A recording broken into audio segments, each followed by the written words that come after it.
Harry Potter and the Philosopher's Stone by J.K. Rowling. Chapter 1. The Boy Who Lived. Mr. and Mrs. Dursley of number 4 Privet Drive were proud to say that they were perfectly normal, thank you very much.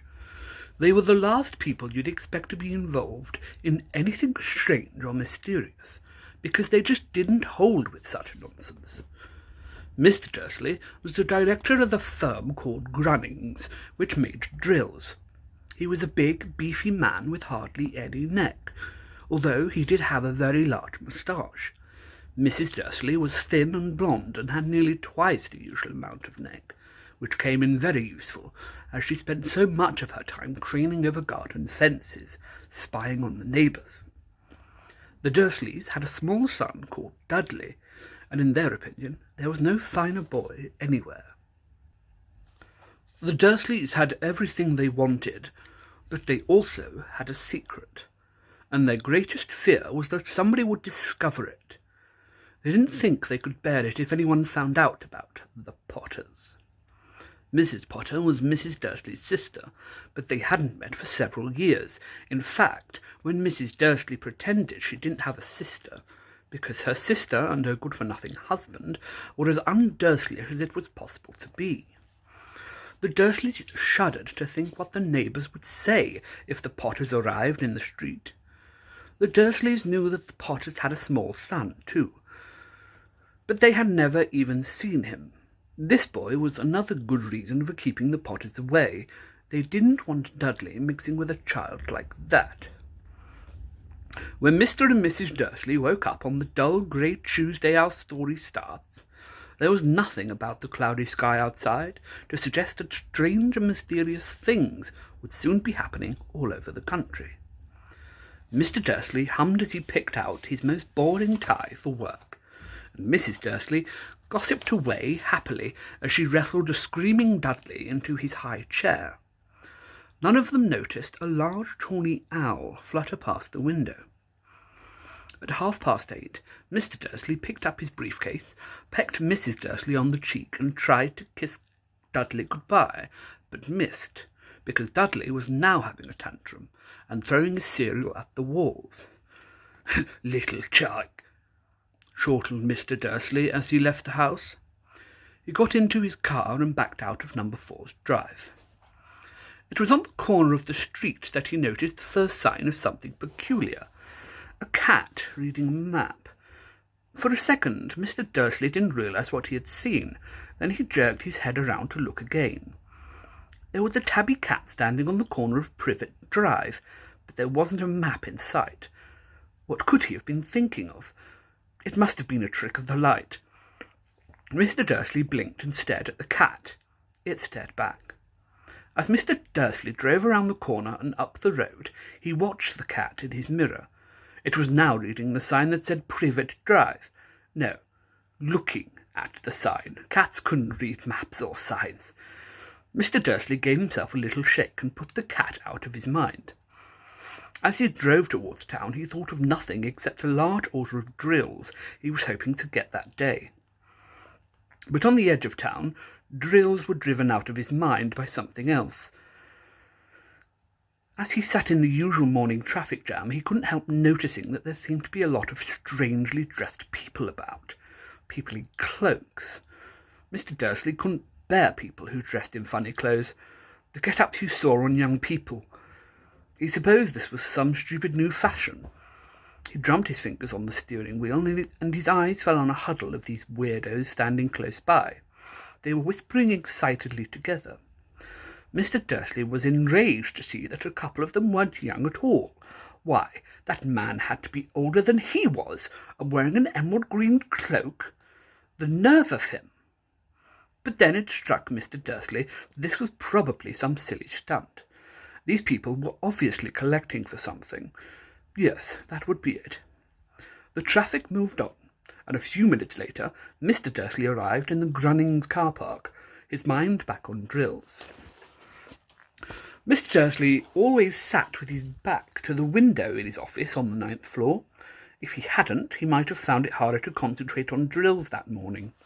He didn't see the owls swooping past in broad daylight, Though people down in the street did, they pointed and gazed open-mouthed as owl after owl sped overhead. Most of them had never seen an owl, even at night-time. Mr. Dursley, however, had a perfectly normal owl-free morning. He yelled at 5 different people, he made several important telephone calls, and shouted a bit more. He was in a very good mood until lunchtime, when he thought he'd stretch his legs and walk across the road to buy himself a bun from the baker's opposite. He'd forgotten all about the people in cloaks until he passed a group of them next to the baker's. He eyed them angrily as he passed. He didn't know why, but they made him uneasy. This lot were whispering excitedly too, and he couldn't see a single collecting tin.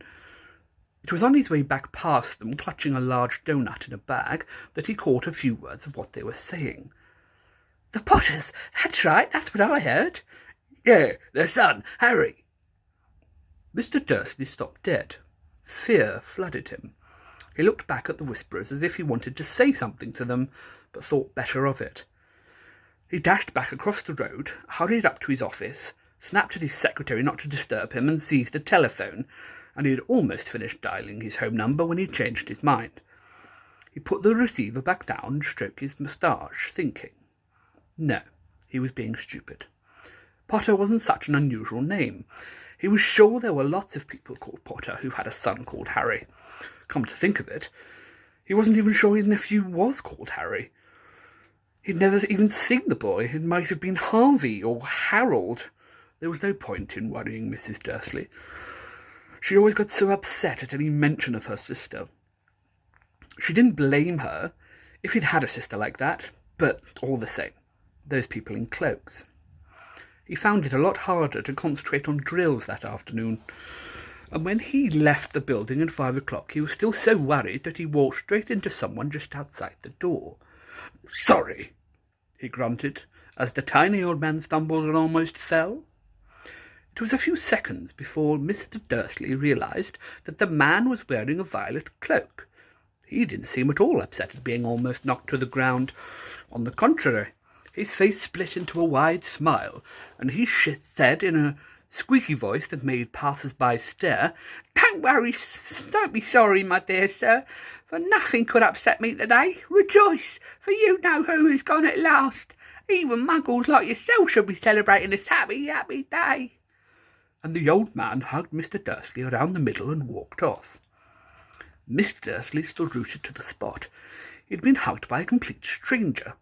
He also thought he'd been called a muggle, whatever that was.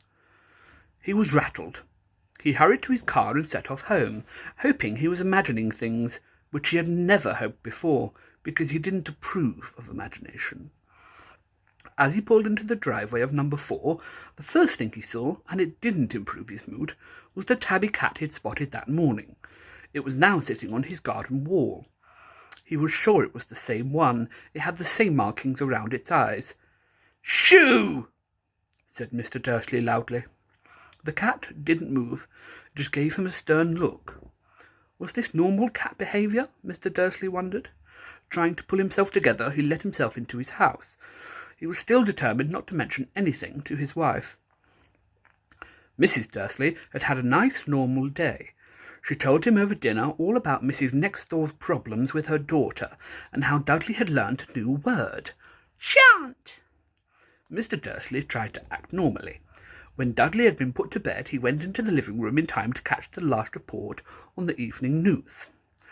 And finally, bird watchers everywhere have reported that the nation's owls have been behaving very unusually today.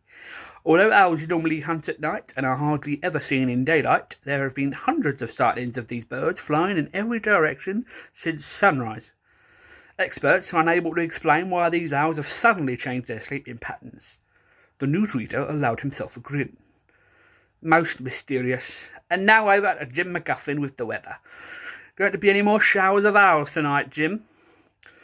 "Well, Ted," said the weatherman, "I don't know about that, but it's not only the owls that have been acting oddly today. Viewers, as far apart as Kent, Yorkshire and Dundee, have been phoning in to tell me that instead of the rain I promised yesterday, there were a downpour of shooting stars. Perhaps people have been celebrating bonfire night early. It's not until next week, folks, but I can promise a wet night tonight." Mr. Dursley sat frozen in his armchair.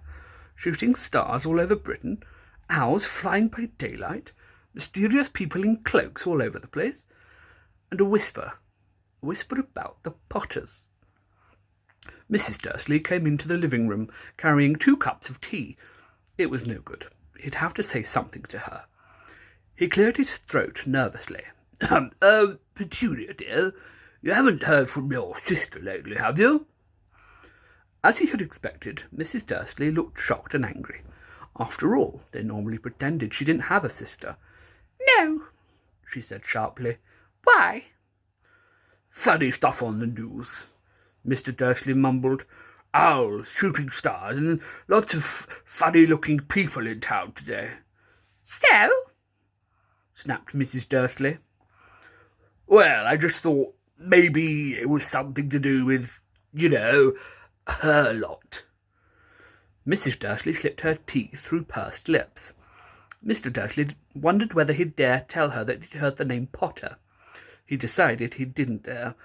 Instead, he said, as casually as he could, "Their son, he'd be about Dudley's age now, wouldn't he?"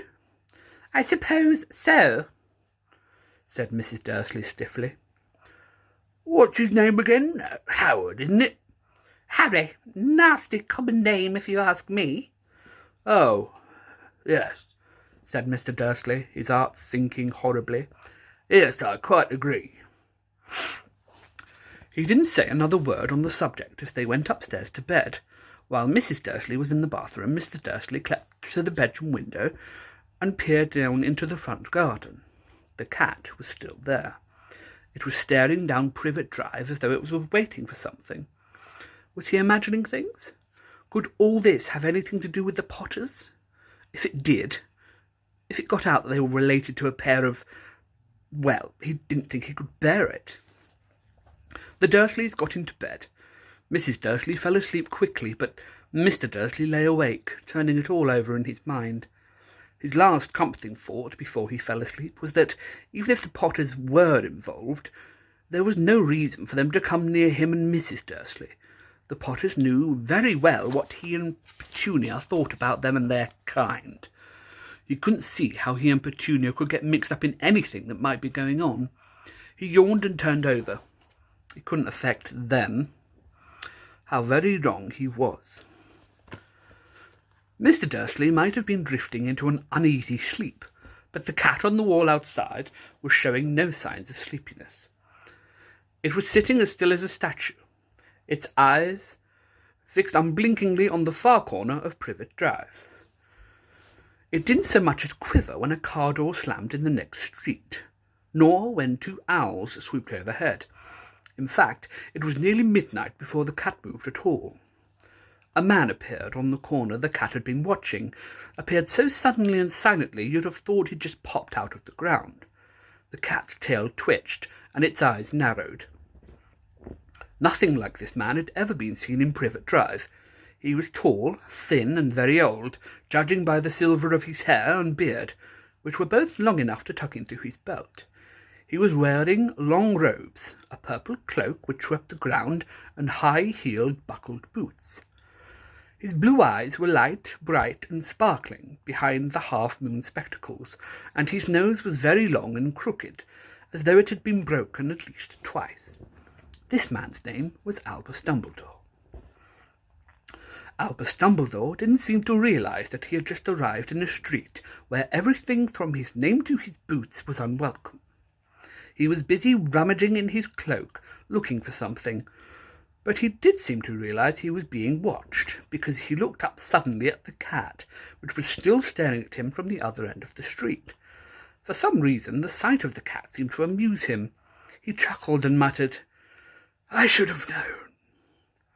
He had found what he was looking for in his inside pocket. It seemed to be a silver cigarette lighter. He flicked it open, held it up in the air, and clicked it. The nearest street lamp went out with a little pop. He clicked it again. The next lamp flickered into darkness. 12 times he clicked the putter outer, until the only lights left in the whole street were 2 tiny pinpricks in the distance, which were the eyes of the cat watching him. If anyone looked out of their window now, even beady-eyed Mrs. Dursley, They wouldn't be able to see anything that was happening down on the pavement. Dumbledore slipped the put-outer back inside his cloak and set off down the street towards number 4, where he sat down on the wall next to the cat. He didn't look at it, but after a moment he spoke to it. "Fancy seeing you here, Professor McGonagall." He turned to smile at the tabby, but it had gone. Instead, he was smiling at a rather severe-looking woman who was wearing square glasses, exactly the shape of the markings the cat had had around its eyes. She, too, was wearing a cloak, an emerald one. Her black hair was drawn into a tight bun. She looked distinctly ruffled. "How did you know it was me?" she asked. "My dear Professor, I've never seen a cat sit so stiffly." "You'd be stiff if you'd been sitting on a brick wall all day," said Professor McGonagall. "All day, when you could have been celebrating? I must have passed a dozen feasts and parties on my way here." Professor McGonagall sniffed angrily. "Oh, yes, everyone's celebrating all right," she said impatiently. "You'd think they'd be a bit more careful, but no, even the Muggles have noticed something going on. It was on their news." She jerked her head back at the Dursleys' dark living-room window. "I heard it. Flocks of owls shooting stars. Well, they're not completely stupid. They were bound to notice something. Shooting stars down in Kent. I bet that was the Dahlia's Dingle. He never had much sense." "You can't blame them," said Dumbledore gently. "We've had precious little to celebrate for 11 years. "I know that," said Professor McGonagall irritably, "but that's no reason to lose our heads. People are being downright careless out on the streets in broad daylight, not even dressed in Muggle clothes, swapping rumours." She threw a sharp sideways glance at Dumbledore here, as though hoping he would tell her something. But he didn't, so she went on. "A fine thing it would be if, on the very day you-know-who seems to have disappeared at last, the Muggles found out about us. Suppose he really has gone, Dumbledore." "It certainly seems so," said Dumbledore. "We have much to be thankful for. Would you care for sherbet lemon?" "A what?" "A sherbet lemon, the kind of Muggle sweet I'm rather fond of." "No, thank you," said Professor McGonagall coldly, as though she didn't think this was the moment for sherbet lemons. "As I say, even if you-know-who has gone—" "My dear Professor, surely a sensible person like yourself can call him by his name. All this you-know-who nonsense. For 11 years I've been trying to persuade people to call him by his proper name, Voldemort." Professor McGonagall flinched, but Dumbledore, who was unsticking 2 sherbet lemons, seemed not to notice. "It all gets so confusing if we keep saying you-know-who. I've never seen any reason to be frightened of saying Voldemort's name." "I know you haven't," said Professor McGonagall, sounding half exasperated, half admiring. "But you're different. Everyone knows you're the only one you know. Oh, all right, Voldemort was frightened of." "You flatter me," said Dumbledore calmly. "Voldemort had powers I will never have." "Only because you're too, well, noble to use them." "It's lucky it's dark, Minerva. I haven't blushed so much since Madame Pomfrey told me she liked my new earmuffs." Professor McGonagall shot a sharp look at Dumbledore and said, "The owls are nothing to the rumours that are flying around. You know what everyone's saying about why he's disappeared, about what finally stopped him." It seemed that Professor McGonagall had reached the point she was most anxious to discuss, the real reason she had been waiting on a cold, hard wall all day, for neither as a cat nor as a woman had she fixed Dumbledore with such a piercing stare as she did now. It was plain that whatever everyone was saying, she was not going to believe it until Dumbledore told her it was true. Dumbledore, however, was choosing another sherbet lemon and did not answer. "What they're saying," she pressed on, "is that last night Voldemort turned up in Godric's Hollow. He went to find the Potters. The rumour is that Lily and James Potter are they're dead. Dumbledore bowed his head. Professor McGonagall gasped.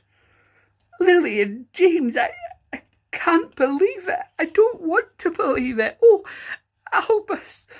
Dumbledore reached out and patted her on the shoulder. I know, he said heavily. Professor McGonagall's voice trembled as she went on. That's not all. They're saying he tried to kill the Potter's son, Harry, but he couldn't. He couldn't kill that little boy. No one knows why or how, but they're saying that when he couldn't kill Harry Potter, Voldemort's powers somehow broke, and that's why he's gone. Dumbledore nodded glumly. It's true, faltered Professor McGonagall. After all he's done, all the people he's killed, he couldn't kill a little boy. It's just astounding, of all the things to stop him. But how in the name of heaven did Harry survive? We can only guess, said Dumbledore. We may never know. Professor McGonagall pulled out a lace handkerchief and dabbed at her eyes beneath her spectacles. Dumbledore gave a great sniff as he took a golden watch from his pocket and examined it. It was a very odd watch. It had 12 hands but no numbers. Instead, little planets moving around the edge. It must have made sense to Dumbledore, though, because he put it back in his pocket and said, Hagrid's slate. I suppose it was he who told you I'd be here, by the way.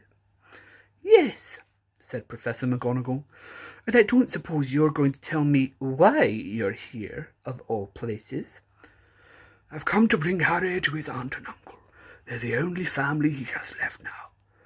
You can't mean the people who live here, cried Professor McGonagall, jumping to her feet and pointing at number 4. Dumbledore, you can't. I've been watching them all day. You couldn't find 2 people who are less like us. And they've got this son. I saw him kicking his mother all the way up the street, screaming for sweets. Harry Potter, come and live here.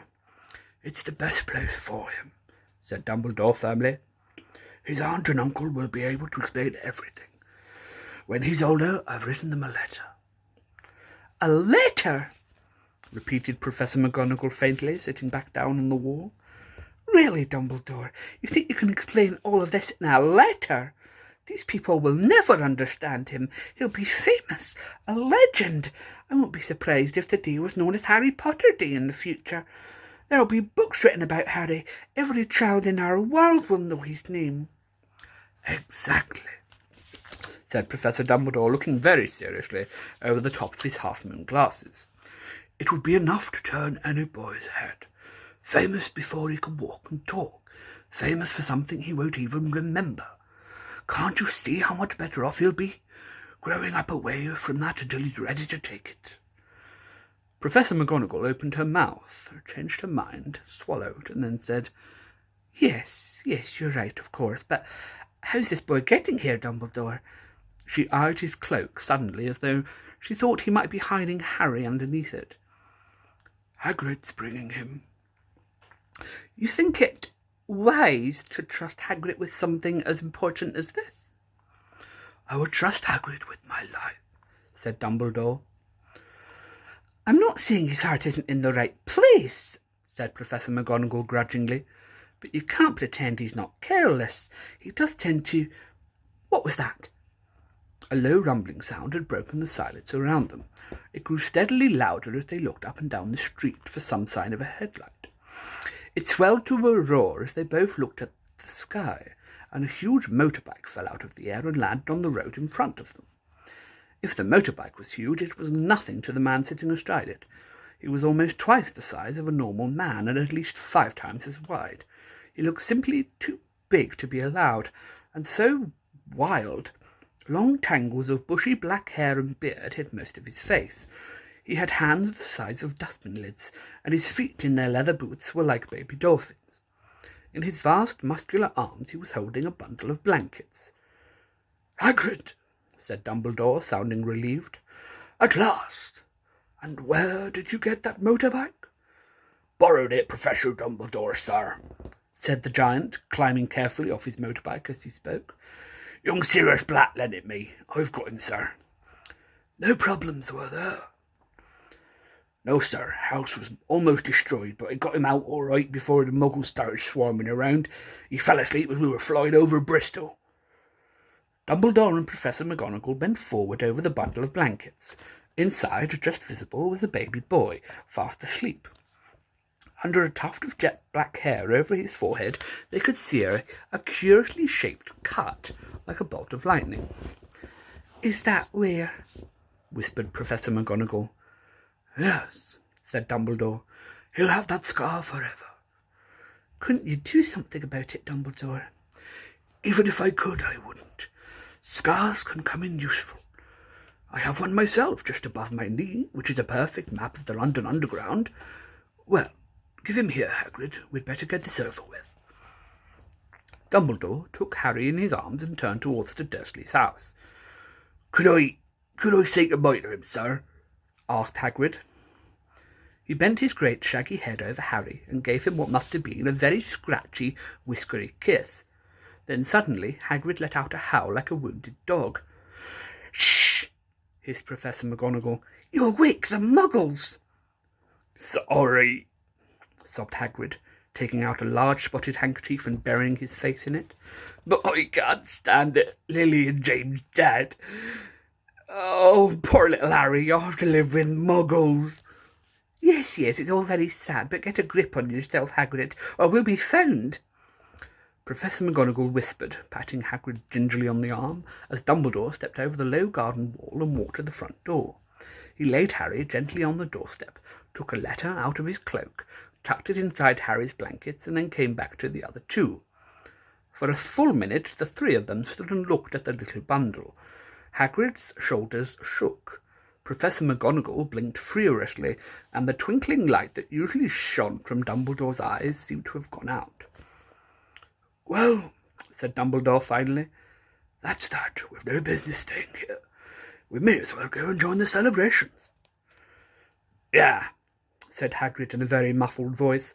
I'd best get this bike back. Anyway, good night, Professor McGonagall, Professor Dumbledore, sir. Wiping his streaming eyes on his jacket sleeve, Hagrid swung himself onto the motorbike and kicked the engine into life. With a roar, it rose into the air and off into the night. I shall see you soon, I expect, Professor McGonagall, said Dumbledore. Nodding to her, Professor McGonagall blew her nose in reply. Dumbledore turned and walked back down the street. On the corner he stopped and took out the silver put outer. He clicked it once, and 12 balls of light sped back suddenly to their street lamps, so that Privet Drive glowed suddenly orange, and he could make out a tabby cat slinking round the corner at the other end of the street. He could just see the bundle of blankets on the step of number 4. Good luck, Harry, he murmured. He turned on his heel, and with a swish of his cloak he was gone. A breeze ruffled the neat hedges of Privet Drive, which lay silent and tidy under the inky sky, the very last place you would expect astonishing things to happen. Harry Potter rolled over inside his blankets without waking up. One small hand closed on the letter beside him, and he slept on, not knowing he was special, not knowing he was famous, not knowing he would be woken in a few hours' time by Mrs. Dursley's scream as she opened the front door to put out the milk bottles, nor that he would spend the next few weeks being prodded and pinched by his cousin Dudley. He couldn't know that at this very moment people, meeting in secret all over the country, were holding up their glasses and saying in hushed voices, "To Harry Potter, the boy who lived."